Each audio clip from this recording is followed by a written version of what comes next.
I don't need you to say you regret what you did in November. I just need you to be a part of the opposition to him stripping 1 million working people of their right to organize. Which side are you on? Which side are you on? 844-899-TVLR is the phone number, 844-899-8857. Would love to hear from some other federal workers about how they're reacting to this, how their unions are reacting to this, stuff like that. 844-899-TVLR. Adam, I don't know if you had any thoughts after hearing Paul. Well, something he said that I think really resonated with me is the need to create crisis for the bosses and politicians responsible for these attacks, right? That is what they do to us. They put us in crisis. We are facing multiple layers of crisis right now. It's coming at us so fast, it's hard to keep up. But that is the kind of thing we have to do to the other side and create a crisis that they wish to resolve by hopefully giving in to our demands. Yeah, that was one of the first times that I had interacted with like a fun event that I thought was a really good kind of nugget of wisdom, related to even, and this was, we were in a different environment then, much more friendly environment, but there was discussions about, how can I win things as a federal worker in my workplace when my wages and or my wages and benefits are set by Congress. There's so much that's kind of taken off the table. And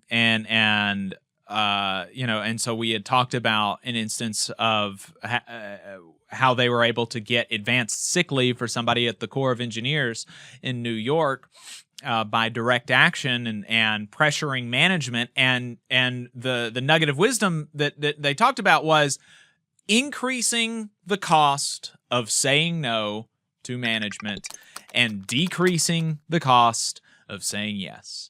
And so, at the Corps of Engineers in New York, it's not like they went on strike or they did anything like that. They didn't rally outside of the person's house or anything. And I don't know how much of that they would have been willing to do. But, they had I think they did a march on the boss or something like that, but they kept the pressure on management. Management had, I think, dozens of people telling them, we think it's inappropriate that you have denied advanced sick leave for our pregnant coworker. We think that she's a valued member of the team and she deserves that. And you should give it to her. And with every interaction that frontline manager had, every interaction about that situation increased his personal cost of saying no to that pregnant coworker. And every interaction decreased their cost of saying yes, right? And so that's everything that we do has to be pointed at increasing the cost to this administration of eliminating our rights and decreasing the cost of saying no. And I also just want to say, there was somebody in the chat, one of our dear brothers who are confused about things said, as a union member of the NALC, I support Trump and the policies to bring American prosperity back. Most of y'all are saying all this fear-mongering are just butthurt over the election and have TDS. That's just, you're just literally not living in reality. There has never been in my lifetime a more direct assault on the rights of working people to organize in unions than what Donald Trump did Thursday night. And if you can't see that, you are not living in reality. And he will be coming for you next. And so I genuinely hope, Matt, and I want to talk to you as a brother right now. I genuinely hope that you take some time and sit with where you're at right now. And you sit with what's happened. Because what just happened is Trump told me that I don't deserve my union.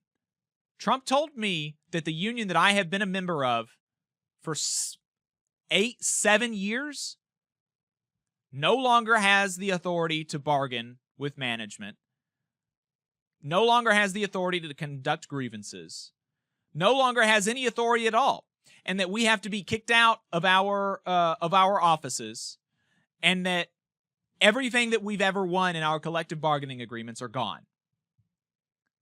That is me identifying that as an attack on my fundamental rights as a person, as an American, is not overreacting. You not recognizing that, I don't really know exactly what to describe it.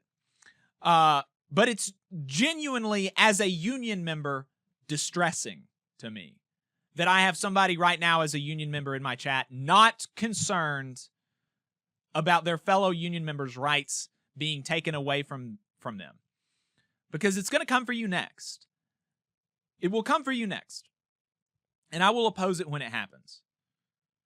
But I hope that I hope that it does not take that for you to oppose what's going on. And it doesn't even, I don't even need you to get to a point where you say, oh, I regret voting for Donald Trump. That's not even what I need from you. What I need from you, and what federal workers need from you, is for you to be a part of the opposition to what Donald Trump is doing right now. Okay? I don't need you to say you regret what you did in November. I don't need you to say you won't vote for him again when he runs for his third term. I just need you to be a part of the opposition to him stripping 1 million working people of their rights to organize. And if you can't give that, then I don't frankly know that you deserve to call yourself a union member.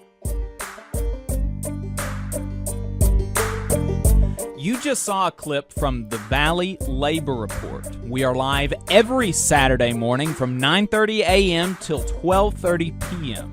And we pride ourselves on keeping all of our content free to everybody so that we can talk to as many working folks as possible. If you support the work that we're doing, you think that it's important, you think that it's good, then consider making a monthly contribution to the project, and you can do that on our website, tvlr.fg.